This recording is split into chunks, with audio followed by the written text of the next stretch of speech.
bandilyo tikang sa langit. Igin papasabot ni Cupido nga adton magpartner yan nga magba-Valentines sa antes man ka magkuan-kuan labi na to mga kawat-kawat la gipapasecure kam sin permit sa DOH. Bali ini nga permit nga ilulukaton, assurance malat ini namo dili sa langit nga diri kami pagbasulon kung halimbawa makabugosan iyo mga tatrabaho.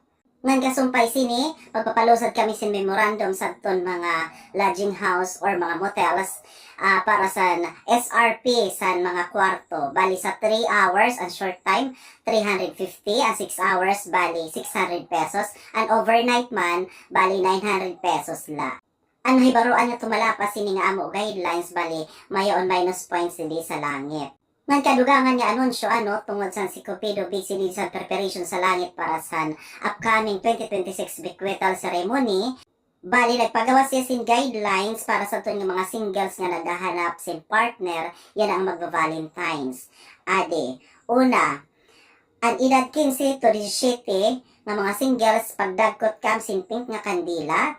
Ngan para sa mga singles edad 18 to 24 pagdagkot kam sin baga nga kandila. Ngan para sa mga singles edad 25 to 30 pagdagot kam sin violet nga kandila.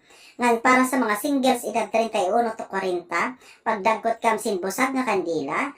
Ngan sa mga singles edad 41 pabawbaw pagdagot kam sin katol.